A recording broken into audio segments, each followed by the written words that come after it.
बिस्मिल्लाहिर्रहमानिर्रहीम। अस्सलाम वालेकुम। मैं मोहम्मद सदीक आपसे मुखातिब हूँ। आप देख रहे हैं हमारा यूट्यूब और टिकटॉक चैनल। तो आज की बड़ी अहम और इम्पोर्टेंट खबरें ये हैं कि कल ट्रंप साहब जीत चुके हैं और वो सदर बन चुके हैं अमेरिका के, और वो 47 सदर हैं अमेरिका के, जो कि इस वक्त ट्रंप साहब बन चुके हैं। और ये अमेरिका के अंदर कल परसों वाले दिन इलेक्शन हुआ था। कल उन्होंने अनाउंसमेंट भी कर दी थी, सदर का इंतखाब हो गया था कल ट्रंप भी। तो पहले इसका ये एक अमेरिका का इलेक्शन, उसके बाद अवाम का क्या रिएक्शन है, जो कि पाकिस्तानी इसके बाद तहरीक इंसाफ वाले क्या कह रहे हैं वो। उसके बाद जो शरीफ खानदार है उन्होंने ट्रंप के बारे में क्या कहा था, वो क्या उनको मुश्किलात वाकई आएंगी क्योंकि अब ट्रंप बन चुके हैं। इधर पाकिस्तान के अंदर पीडीएम की हुकूमत है, तो इससे क्या असरात मुरतब होंगे, क्या इससे कोई पाकिस्तान के अंदर तब्दीली आने वाली है, ये आप पूरे व्लॉग के अंदर डिस्कस करेंगे। उसके बाद मुझे नवाज शरीफ साहब ने जो पाकिस्तान पंजाब की सीएम उसके उन्होंने क्या कहा था। उसके बाद इमरान खान के जो केसेस हैं उनका 12 नवंबर को वो केसेस भी लग चुका है 190 मिलियन पाउंड का। और उसके बाद पूरी डिटेल आपके साथ इस व्लॉग के अंदर शामिल करेंगे आज, क्योंकि थोड़ा सा लाइट का भी मसला है, तो थोड़ा सा सब्र कर लेना। पहले ये शुरू करते हैं अमेरिका के इलेक्शन के हवाले से। अमेरिका का जो 47 सदर है वो ट्रंप साहब बन चुके हैं, और कमला हैरिस और ट्रंप और दूसरे जो पार्टी थे वो एक दो आपस में मद्दे मुकाबले थे। इनकी रिपब्लिकन पार्टी थी और डेमोक्रेट पार्टी थी कमला हैरिस की। तो 277 वोट चाहिए, इलेक्टोरल वोट चाहिए होते हैं बेसिकली, क्योंकि वहाँ पे सदारती निज़ाम है अमेरिका के अंदर। क्योंकि पाकिस्तान के अंदर जिस तरह प्राइम मिनिस्टर का एक ओहदा होता है, जिसके पास सबसे ज़्यादा ताकत होती है वो प्राइम मिनिस्टर के पास होती है। तो इसी तरह ही अमेरिका के अंदर जो है वो सबसे ज़्यादा ताकत वो होती है जिस सदर के पास। तो क्योंकि वहाँ पे सदारती निज़ाम मौजूद है, तो वो अपना सदर को ही मुंतखब करते हैं। 270 वोट चाहिए होते हैं इलेक्टोरल, जो कि सदर को मुंतखब करने के लिए 271 मिले थे। क्योंकि कल पिछली वीडियो के अंदर जिस तरह मुझे रिपोर्ट पेश कर दी गई, तो वो थी 267 थे जब वोट इलेक्टोरल वोट जो काउंट किए गए थे ट्रंप साहब के। तो इस वक्त मैंने व्लॉग रिकॉर्ड किया था, उस वक्त मैं बात कर रहा हूँ, ऊपर से 216 थे कमला हैरिस के। ठीक हो गया। तो रात को खबर आ गई थी ट्रंप साहब बन चुके हैं सदर। वहाँ पे उनके जो 270 इलेक्टोरल वोट्स है वो उनके पूरे हो चुके हैं। और अब उन्होंने वाइट हाउस का जाकर अपनी स्पीच भी दी थी। और अब एक सदर तो बन चुके हैं, और अमेरिका के 47 सदर हैं वो भी बन चुके हैं। और इससे आगे वाले क्या उनके साथ मुश्किलात आएंगी क्या नहीं आएंगी, वो मैं आपको साथ पूरे ब्लॉग के अंदर बताऊंगा। मुश्किलात ज़ाहिर सी बात लाजमी आएंगी, क्योंकि उन्होंने ना जब वो जो बाइडन साहब थे, तब उन्होंने जब ये इलेक्शन का कैंपेन आई थी, तो उन्होंने बहुत बहुत दावे करे, क्योंकि वहाँ पे उन्होंने कैंपेन शुरू कर दी थी। उन्होंने कहा था कि मैं रूस की यूक्रेन की जंग भी रुकवाऊँगा, फ़लस्तीन और इसराइल की भी जंग मैं ख़त्म करवाऊँगा। अब ये सबसे मसला बड़ा क्या है, क्योंकि देखें ये रूस और चाइना अमेरिका ये आपस में ना एक दूसरे के हमेशा ये चाहते हैं कि मैं सुपर पावर, अमेरिका कहता है मैं सुपर पावर, रूस कहता है मैं सुपर पावर हूँ, चाइना कहता है मैं सुपर पावर हूँ। ये हमेशा एक डिबेट रही है कि सुपर पावर कौन है। रूस और यूक्रेन की जंग मैं ख़त्म कराऊँगा, ये ट्रंप ने कहा था। अच्छा, क्या वाकई ऐसा हो सकता है, ये तो आने वाले कुछ दिनों के अंदर पता लगेगा, क्योंकि 2-4 दिन तो है यही होता रहेगा कि ट्रंप साहब जीत चुके हैं। और अब दोनों ही सुपर पावर हैं। देखें, अमेरिका भी सुपर पावर है, रूस भी सुपर पावर है। क्या ऐसा हो भी गा कि रूस और यूक्रेन की जंग में, क्योंकि वो ज़्यादातर यूक्रेन को सपोर्ट किया करते थे, तो फ़लस्तीन और इसराइल की उन्होंने कहा था कि मैं इस जंग को भी रुकवाऊँगा और इसको ख़त्म करूँगा, और मैं अपने मुल्क के अंदर, पूरे वर्ल्ड के अंदर पीस लाना चाहता हूँ, अमन लाना चाहता हूँ। तो इसमें सबसे ज़्यादा जो नुकसान हुआ ना वो कमला हैरिस को हुआ।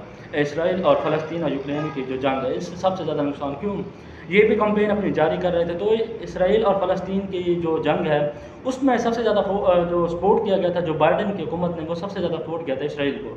जबकि दूसरी तरफ मैं देखता हूँ ट्रंप को, उन्होंने सपोर्ट किया था फ़लस्तीन। उन्होंने कहा था कि मैं इस जंग को रुकाऊँगा, और जो फ़लस्तीनों के साथ हो रहा है वो बिल्कुल ही नाजायज़ है। ये सबसे बड़ा मसला खड़ा हो गया। क्यों? क्योंकि अमेरिका ने हमेशा, मैं अगर आपको एज ए स्पोर्टिव अमेरिका चलूँ, तो अमेरिका ने हमेशा सपोर्ट किया इसराइल की, हमेशा से। क्या वो इंतहा वेपन देने हों, चाहे वो बंदे देने हों, चाहे वो जो कुछ भी करना होता, हमेशा ने अमेरिका ने सपोर्ट की है। उन्होंने ट्रंप ने कहा था कि मैं ऐसा नहीं करूँगा। क्या वो अपने वादे पर कायम रह सकते हैं? क्या वो अपना वादा पूरा करेंगे? अवाम के साथ जो वो वादे किए थे वो पूरा करेंगे? इससे ऊपर अवाम का क्या रिएक्शन आएगा अगर वो यूक्रेन और फ़लस्तीन, यूक्रेन की भी जंग रुकवा सकते हैं जो रूस के साथ, उसके बाद फ़लस्तीन और इसराइल की जो जंग है वो रुकवा देते हैं। इससे अगर देखिए मैं सिंपल बात करूँ तो अगर वो फ़लस्तीन और इसराइल की जंग रुकवा देते हैं तो इससे सबसे ज़्यादा जो नुकसान होगा, ज़ाहिर-सी बात है वो फ़लस्तीन को तो होगा ही होगा। इससे सबसे ज़्यादा फ़ायदा वो है ट्रंप को होगा। ट्रंप को फ़ायदा किस वजह से होगा? वो होगा यूँ कि देखें जो वहाँ पे मुसलमान हैं अमेरिका के अंदर, वो सारी सी बात है वो ट्रंप की सपोर्ट में जाएँगे। ज़ाहिर-सी बात है वो सीधे-सीधे ट्रंप की सपोर्ट में, क्योंकि वो फ़लस्तीन के अंदर जो क्योंकि वो भी मुसलमान हैं, तो ज़ाहिर-सी बात है वो तो डायरेक्ट जाएँगे ही जाएँगे। वो ट्रंप के साथ जाएँगे, ये तो मैं आपको कन्फर्म बता रहा हूँ। ठीक हो गया?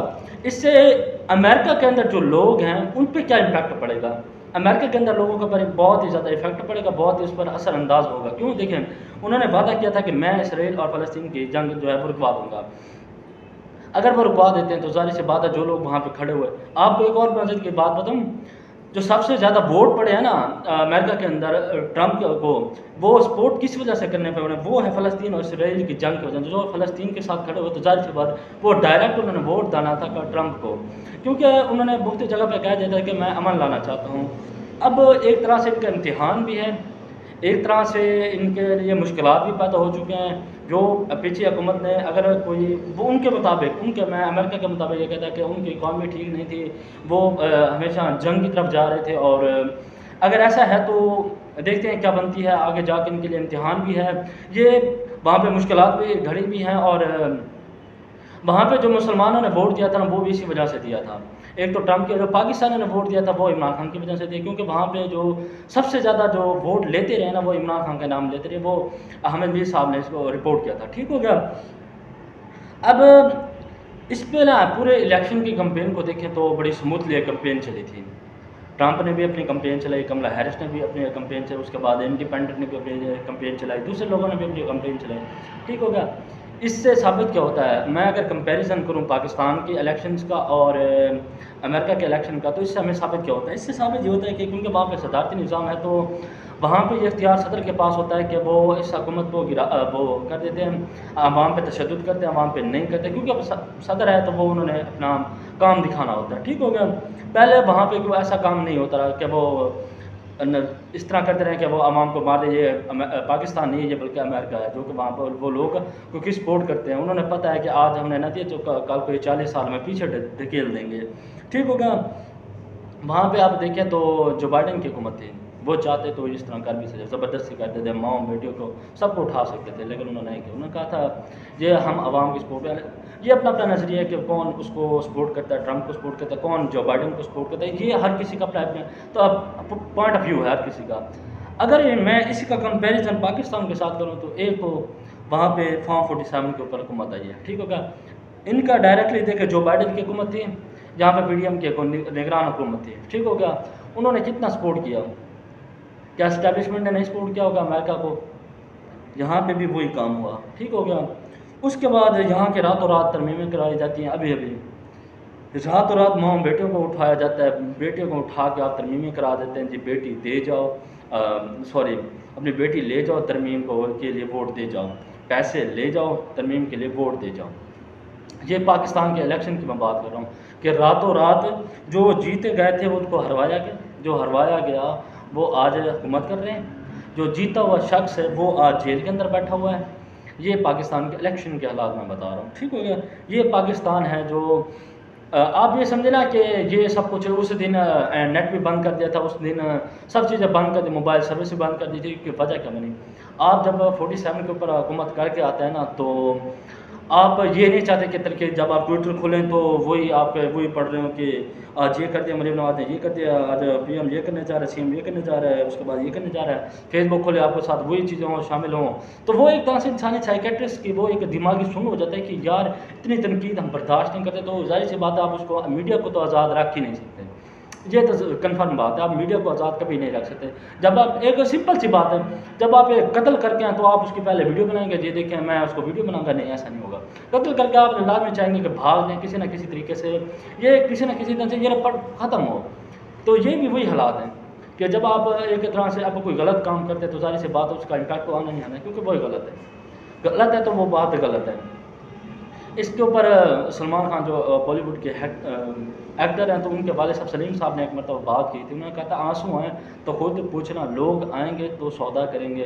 तो आज की बात में वैसी है कि अगर अब आंसू आते तो खुद ही पहुंचना। ये मैं नून लीग के लिए बात कर रहा हूँ। लोग आएंगे तो सौदा करेंगे। अगर इमरान खान आकर, जो उसके सपोर्टर आ गए, तो वो आपको बुरा भला तो लाजमी कहेंगे। लोग आएंगे तो सौदा करेंगे, ठीक हो गया। इससे पूरी ना, ये क्या होता है, अगर आप सच नहीं बोल सकते ना, तो इससे पार्लियामेंट का क्या फ़ायदा है? उस स्पीकर का क्या फ़ायदा है कि जो बंदा उठा के गया, जो बीवी बेटी को उठा के गया, जो बहू को उठा के गया, जो बेटे को उठा के गया, जो पैसे दे के गया, उस स्पीकर का क्या फ़ायदा? उससे भाड़ में जाए ऐसा स्पीकर, भाड़ में जाए ऐसे लोग, भाड़ में जाए ऐसे मेंबर, भाड़ में जाए जो लोग अवाम पार्लियामेंट के, भाड़ में जाए ऐसे सेनेट्स, भाड़ में जाए वो स्पीकर, भाड़ में जाए जो वहाँ पे लोग आए हुए, भाड़ में जाए वैसा प्राइम मिनिस्टर जो बैठ के यूं पे उन रख के बैठा हुआ, भाड़ में जाए ऐसा सीएम, भाड़ में जाए ऐसे वो वज़रा, भाड़ में जाए वज़ीर दाखिला, भाड़ में जाए ऐसा वज़ीर खारजा। क्या फ़ायदा उसका? क्या आप सच ही नहीं बोल सकते? तमाम के तमाम लोग एक को आग लगा दे पार्लियामेंट को, अगर आप सच ही नहीं बोल सकते। ऐसी कोई ऐसे आपने माँ भेड़ियों की बेइज्जती की। आपके घर माँ बहन नहीं होगी? जब इंतज़ार हुसैन पचौदा साहब को वापस ले गए, तो उसके जब वो पहली मरतबा अपनी वालदा, माँ बहन और बेटी से मिले होंगे, क्या उन्होंने, क्या उनके तासुरात क्या होंगे? आपको नहीं लगता वहाँ उसके क्या तासुरात होंगे? आप उसके एक लखते जिगर को आप उठा के ले गए, उसके कोई तासुरात नहीं होंगे, उसके कोई अपनी ज़ाती जिंदगी आपने हैवान बना दिया, जानवर बना दिया। आप इमरान खान के बहनों को देखते तो वो कितने दिन वो कहते हैं कि अवाम को निकलना होगा जो उसके सपोर्टर हैं, क्योंकि उसको दर्द मौजूद है। उनके घर दर्द नहीं है इमरान खान की बहनों का। इमरान खान को भी दर्द है उनकी बहनों, जब उनकी बहनें उठाएंगे तो उसने कहा मैं अफसोस करता हूँ, मजम्मत करता हूँ, क्या उनको तकलीफ नहीं? उसकी बीवी को उठाया गया था नाजायज़, वो कमला अदालत के अंदर रो पड़ी थी। आपको शर्म ही नहीं आई? अगर आवाम का इस पर क्या रिएक्शन है, तरीके इंसाफ वालों का? आवाम का ये रिएक्शन है कि जी ट्रंप आ गया, अब हमारी मदद करने के लिए आएगा और इमरान खान को छोड़ दिया जाएगा, ऐसी हुकूमत। अब आपको ये पता लगा, जो नून लीग वाले कहते रहे हैं कि अमेरिका जो है वो कभी सपोर्ट नहीं करते। आपको मैं एक बात बताऊँ, हमेशा ना हमेशा कभी ना कभी अगर इमरान खान की हुकूमत गिराई है तो इसमें इंटरनेशनल जो हुकूमतें हैं वो भी शामिल थी, ना कि पाकिस्तान के जो अदम एतमाद लाई गई थी, सब की सब शामिल थी। इंटरनेशनल भी शामिल थी, अंदरूनी भी शामिल थी।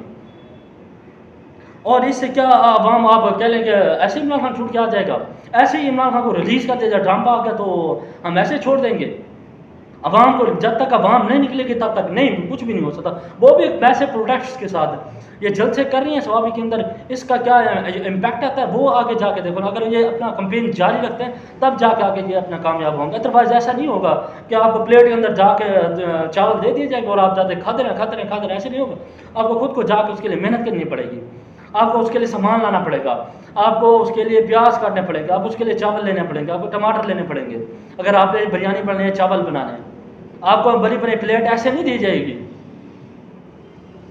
शरीफ खानदान का जो ट्रंप के हवाले से वो क्या कहते हैं कि देखें, ख्वाजा साद रफीक ने ट्रंप के खिलाफ ट्वीट किया था, उन्होंने वो भी अपना ट्वीट डिलीट कर दिया। उन्होंने कहा पता है हुण साडी हुकूमत जान आ लिए तो हुण असीं ट्वीटां ही होल्ड कर लेंगे। ख्वाजा साद रफीक ने क्या कहा था, आपको मैं बात बता दूँ। उन्होंने कहा था कि अमेरिका तो हमारा बैठे रहता है, हम तो अमेरिका के बगैर रह ही नहीं सकते।